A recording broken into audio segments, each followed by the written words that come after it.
Hey, good morning. I'm Patricia Murphy. It's Monday. This is Seattle Now. Time is running out to vote in Washington's August 4th primary election. Before you drop your ballot into a drop box, KUOW politics editor Kat Smith is here to help explain the races and candidates you'll be voting on. But first, let's get you caught up.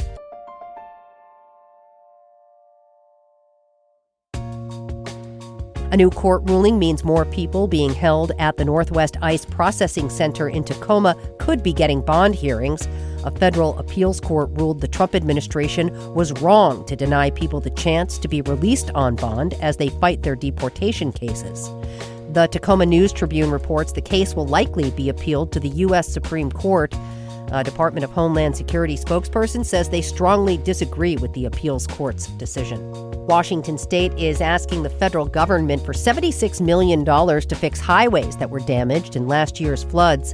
State officials told the Washington State Standard it expects the feds to reimburse most of the money, but it could take years. Historic flooding last winter caused widespread damage to thousands of homes, as well as the state's roadways and infrastructure. Previously, the Trump administration did approve a major disaster declaration, which allows people to receive grants for home repairs and temporary shelter. And Amazon says it will pass on some tariff refunds to customers. The company says it received about $600 million in refunds last quarter. The Seattle Times reports Amazon did increase prices for some products due to tariffs. The company says it will contact affected customers and automatically issue refunds.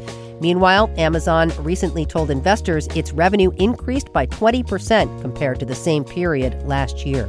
We're back with more headlines on tonight's episode of Seattle Now.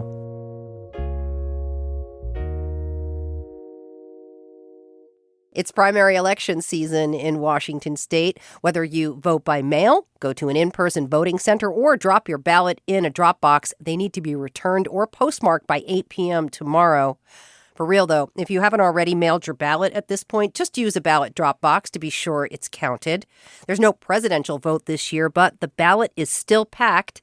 KUOW politics editor Kat Smith is here to tell us more about what voters are deciding. Kat, really appreciate you taking the time on a very busy news week. Thanks, Trish. I'm always happy to take a break and chat about politics with you. Congressional races are a big deal this year. The balance of power between Republicans and Democrats is up for grabs. Let's talk about a congressional race on the ballot here in Seattle, District 9. Yeah. Tell me about that race. Who's running? Yeah. Okay. So this is a race where we are seeing kind of a national identity crisis within the Democratic Party. It's on full display here in the Seattle area. So the incumbent in this race in District 9 is Rep. Adam Smith, and he's held this office for something like 3 decades. It's like longer than I've been able to vote. He's been in this seat. And he is used to facing off against anti-war candidates, socialists, people who are more left-leaning than him. But this year he has 3 people he's facing off against who are more lefty than he is. Look, Smith is probably like a more typical liberal, and the people running against him say he's not going far enough. So that's Melissa Chaudhry. She's a pro-Palestinian activist, and she ran against him 2 years ago, and she lost by kind of a lot. Another person running against him to the left, familiar name to us here in Seattle, Shama Sawant. She's a socialist, former Seattle City Council member.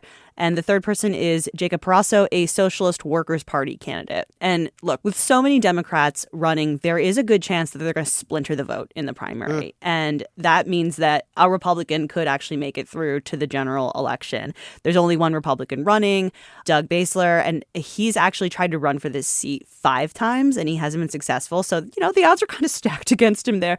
The thing that I mentioned about splitting the vote here, if that sounds confusing to you, it's because Washington has what's called a nonpartisan primary. Some people call it a top 2 primary. I like to call it a jungle primary because that's fun. But that's where everybody who's running, they face off in the ballot regardless of party. So the top 2 vote getters are going to advance to the general election. So that's why sometimes you can see 2 Democrats facing off in November. Sometimes you might see a more traditional Republican-Democrat matchup. So we see how that's going to shake out here in this August primary. So anyway, just to back up to District 9, sorry for the diversion there. Let's back up to District 9. Let's talk about that even bigger national picture for a moment that I was alluding to at the beginning of this. The thing that I wanted to point out there in this race is that in the 9th Congressional District, what's going on with all those Democrats is something that we're seeing in states all over the country. Lefty, anti-establishment, sometimes socialist members of the party are challenging these Democratic incumbents, sometimes centrist. I don't know if I'd call Smith a centrist, but he is an incumbent. He's an establishment liberal Democrat. We're seeing that happen here in Washington state. We're seeing it happen in other states in multiple races. What we're seeing here in the 9th Congressional District, I think, is a prime example of what's happening all over the country. Yeah, and this Democratic infighting you're talking about actually ties in pretty closely with a legislative race here in Seattle. It's not just national races where we're seeing this happen. True story. So let's move on from our congressional offices and focus on state lawmakers on the ballot. Okay. Close to home here in the Seattle's 43rd District. Okay, so running in this district is Democrat Representative Jamie Pedersen. He's held this seat for a long time, over a decade, and he's a powerful Democrat in Olympia. He's the House Majority Leader and the architect of the millionaire's tax that just passed this year. Analysts call him probably the most progressive majority leader in state history. But for some Democrats, he doesn't go far enough, like we talked about in the 9th Congressional District fight. Same thing is playing out here. Jamie Pedersen's main challenger in this race says he's out of touch, he's not progressive enough, and that challenger is Hannah Sabio Howell. She's also a Democrat. Like I said, she's running to Pedersen's left. She says he's too rich. He doesn't understand the issues that the people in his district face, like affordability. Most of the people in his district are renters. He has a high-paying corporate lawyer job when he's not in Olympia. So she's trying to say that he's not a man of the people he represents. She has gotten the endorsement from Seattle's socialist mayor, Katie Wilson. But Peterson has managed to get endorsements from two big political kingmakers in town, The Stranger and the Seattle Times. So it might seem like Sabio Howell has kind of a steep hill to climb here against Peterson, since he does have these really important endorsements. But I think she's probably the first serious challenger that Peterson has faced in years. Really interesting and important context. You know, Kat, while we're on the subject of state lawmakers, the balance of power in Olympia could shift this year. Democrats could gain a supermajority in the House and Senate. What's it going to take? Well, it's a real long shot for Democrats to get that supermajority in Olympia here. I think we've heard some Democrat leaders in the state say they could do it. That's wishful thinking. They need to claim too many Republican seats, and that's a really tough thing to do. I just want to mention, if you don't know what a supermajority does, basically is like you have so many seats in the House and the Senate that you have such a strong majority that you can do things like amend the state constitution or pass a budget without having to worry about getting buy-in from that other party. So Democrats, they're pretty close to getting these supermajorities in both houses, and they're hoping they can just sort of inch toward that. So, like I said, tall order, but they are looking at seats in places like Yakima, Vancouver area, where, you know, the races are kind of close. There's a lot of congressional dollars flowing to those districts. If this does end up being like a blue wave kind of situation, a Trump backlash voting year, maybe we could see Democrats flip those seats. All right, moving on down the ballot to the state Supreme Court. Not usually a hot topic, but this year it's different. There are 5 seats up for election on the Supreme Court this year for Washington. Some voters might consider this an easy one to let pass by, but help our listeners understand why it matters. Yeah, these aren't usually the most dramatic races, but this year is definitely different. So first, just a little bit of clarification. So in November, there are going to be 5 Supreme Court races on the ballot. Right now in this primary, there's only 4. And that's because one of the races, there's only 2 candidates. So 2 candidates is the top 2 primary. They're automatically through to the general. Let's not waste everybody's time and have a race. So that's why there's only 4. If you're looking at your ballot and you're wondering why you're only seeing 4 Supreme Court races, that's why.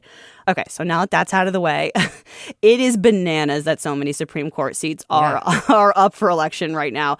In fact, so many of them haven't been up for election in recent history. This is like a pretty historical event. And depending on how people vote, there's a real opportunity to shape the majority of the court. So these are supposed to be nonpartisan races.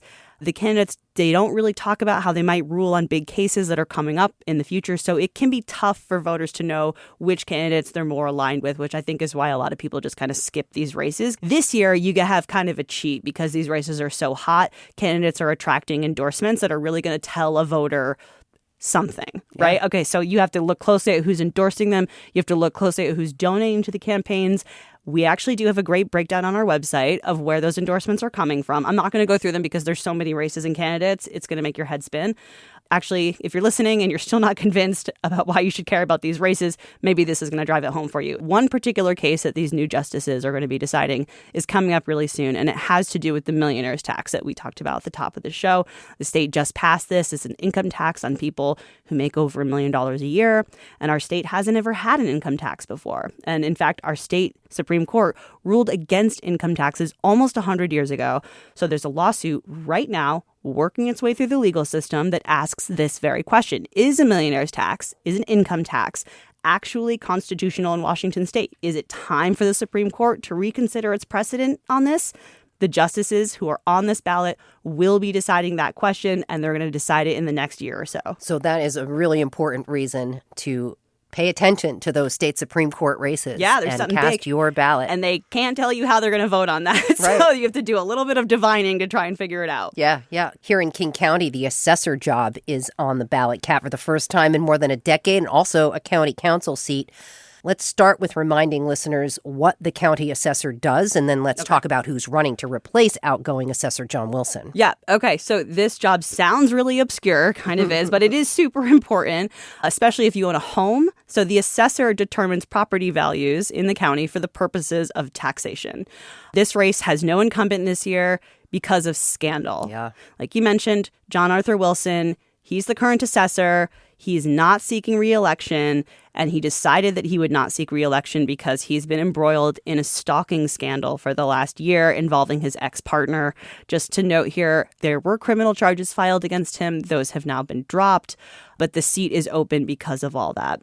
There's a couple people who are really favored to win here, and that's Rob Fox-Curran and Al Dams. Fox-Curran works as a real estate appraiser for the city of Seattle, and Dams works in the assessor's office right now. He's the number 2 under Wilson, and he has publicly called for his boss to resign. Okay. In Seattle, the District 5 seat is up for grabs. That's my neck of the woods there on the city council. That's Greenwood, Northgate, and Lake City neighborhoods.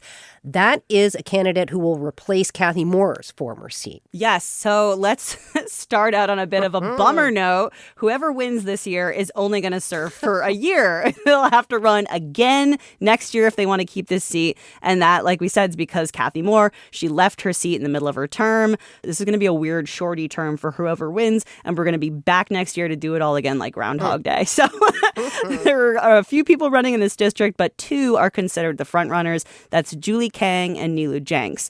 Kang is endorsed by the Seattle Times, and you could call her the more pro-business, tough-on-crime candidate, which is important to a lot of voters here. At top of mind, maybe even for you, Trish, and your neighbors. Street disorder has been in the headlines a lot in this community. It doesn't go away when the headlines go away, as you and other residents know. It's been a chronic problem in certain parts of this district, like along Aurora Avenue. Kang wants to hire more police to try and address this, and she wants to build a second precinct in this district, and she wants there to be more of a crackdown on the drug trade in the neighborhood. Now, Jenks, who's running against her, is endorsed by the stranger, and she's the more progressive candidate in this race. She believes that police could be freed up to respond to calls quicker if they didn't have to accompany unarmed crisis responders in the field. She says she has a plan to do that. And Jenks, if you follow Seattle city politics closely, you might remember that name because she did run for this seat a few years ago, and she actually did almost make it through the primary, and it looks like she might actually do that this year and make it to November. All right, and finally, for Seattle voters, there's Proposition 1, a city levy on the ballot. The Seattle Times editorial board came out against it. What else should voters know? Yes. Okay, so the city of Seattle wants residents to renew and more than double a property tax that funds the public library system, which is a huge system. It has 27 locations, and this levy would pay for things like book collections, renovations, and new programming at buildings. So the average homeowner in the Seattle area is going to pay like $193 a year. I think the official line is 23 cents per $1,000 of a home's assessed value. A little bit wonky. It might not sound like a lot, and it's not, but in this area we have lots and lots of little taxes like this tacked onto our purchases in the city and onto our property taxes, a little here, a little there, and it all adds up. And there's this question kind of hanging over people now. I feel like it looms larger and larger every year. Are voters going to keep taxing themselves to pay for stuff like this? At what point does tax fatigue start to set in? It's a question, right? I got to tell you, Trish, I do not think Seattle voters have tax fatigue yet, because levies like this, they seem to always pass, and not just pass, but pass by like really wide margins. And libraries in particular are so popular that, in fact, there is no organized campaign against this levy. Wow. Yeah, it's quite common for there to be some kind of opposition to a levy proposal. Not this time. Okay, really interesting. You know, this is a primary with no presidential election on it. Voter turnout is probably not going to be too high. So what are you going to be watching for as the results start rolling in later this week? Yeah, so I guess I'm going to be watching for if this is going to be like a blue wave election year. There is speculation that Trump is so unpopular right now that it's going to drive more people to the polls to vote Democratic than would normally. We're going to see if that happens. Washington state is such a Democratic state already. So like if there is a blue wave nationally, how much of that ripple effect are we going to see here? I think the place to watch that is probably in those legislative races in Yakima and Vancouver. Can like all of this blue money flowing into those districts, can that help Democrats who are running for the state legislature in these traditionally Republican or swingy areas? Is that going to help push them over the edge and try to grab some of these Republican seats? So I'll be watching to see if a blue wave actually materializes. All right. Fascinating. Always appreciate your insight. KUOW Politics editor Kat Smith. Thank you very much, Trish. Thanks for listening to Seattle Now. Take a moment, rate and review the show on your podcast app.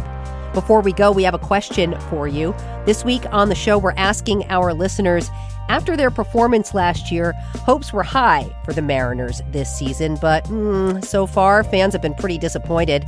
Can the Mariners turn their season around? Share your answer in the KUOW app. Just open the menu and select Talk to Us. More at KUOW.org/question. Today's episode was produced by Brooklyn Jamerson Flowers. It was edited by Caroline Chamberlain Gomez. Our production team also includes Andy Hurst, Vaughn Jones, and Paige Browning. Greg Kramer does our theme music. Seattle Now and KUOW Public Radio are members of the NPR network. I'm Patricia Murphy. Talk to you tonight for Evening Headlines.